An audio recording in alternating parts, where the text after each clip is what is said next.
#AskDrJohnWatson అని type చేసి మీ questions అడగండి, తప్పకుండా రిప్లై చేస్తాను. ఇతను ఏమడుగుతున్నా అంటే, does hair transplant treatment lead to cancer? Are there any long term health risk associated with hair transplant procedures? Hair transplantation చేస్తే క్యాన్సర్ ఏమైనా వస్తుందా?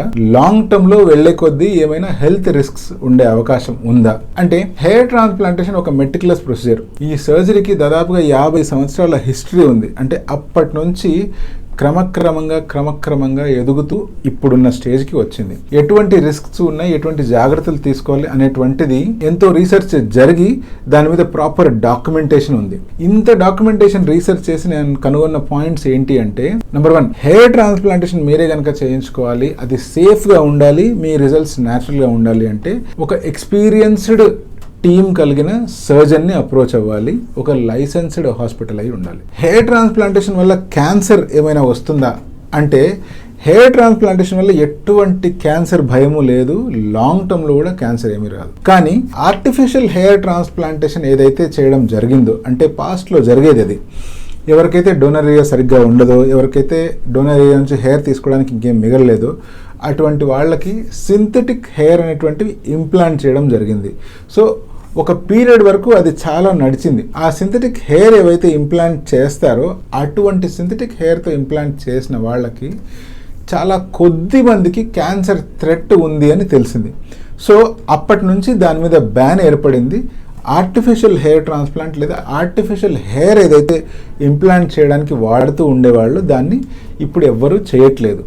సో ఈ థ్రెట్ గురించి, దీని గురించి ప్రాపర్గా స్టడీస్ రానంత వరకు అది బాగానే అందరూ ప్రమోట్ చేశారు. బట్ ఎప్పుడైతే స్టడీస్లో దీని గురించి బయటకు వచ్చిందో అందరూ ఇటువంటి ఆర్టిఫిషియల్ ఫైబర్ని సర్జరీస్కి వాడడం పూర్తిగా మానేశారు. సో ఆర్టిఫిషియల్ హెయిర్ ట్రాన్స్ప్లాంటేషన్ అయితే మాత్రం ఏదైతే సిలికాన్ ఫైబర్స్తో చేయడం జరుగుతుందో అది మాత్రం సేఫ్ కానే కాదు. ఇప్పుడు లాంగ్ టర్మ్లో హెయిర్ ట్రాన్స్ప్లాంటేషన్ చేస్తే హెల్త్ రిస్క్ ఏమన్నా ఉంటుందా అంటే, హెయిర్ ట్రాన్స్ప్లాంటేషన్ మనం చేసేటప్పుడు మనం తీసుకుంటున్న డోనర్ హెయిర్ ఏవైతే ఉంటుందో అది ఆటోలోగస్, అంటే మన ఓన్ డోనర్ హెయిర్ని తీసుకొని మన స్కాల్ప్ మీద ఇంప్లాంట్ చేస్తున్నాం.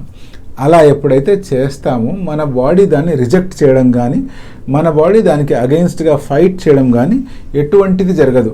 కాంట్రరీగా అదే ఒక కిడ్నీ ట్రాన్స్ప్లాంటో లేకపోతే లంగ్ ట్రాన్స్ప్లాంటో చేస్తున్నప్పుడు మనము ఈ పర్టికులర్ ఆర్గాన్ని వేరే వ్యక్తి నుంచి తీసుకొని రెసిపియంట్ బాడీలో ఇంప్లాంట్ చేస్తాం. కాబట్టి ఈ రెసిపియంట్ బాడీ ఆల్వేస్ ఆ డోనర్ ఇచ్చిన ఆర్గాన్ని బాడీ నుంచి బయటికి పంపించేయాలి అని చూస్తారు. ఎందుకంటే ఈ డోనర్ ఆర్గాన్ని రెసిపియంట్ బాడీ ఒక ఫారిన్ బాడీ లాగా చూసి దాని మీద కంటిన్యూస్ ఇమ్యూన్ అటాక్ చేస్తూనే ఉంటుంది.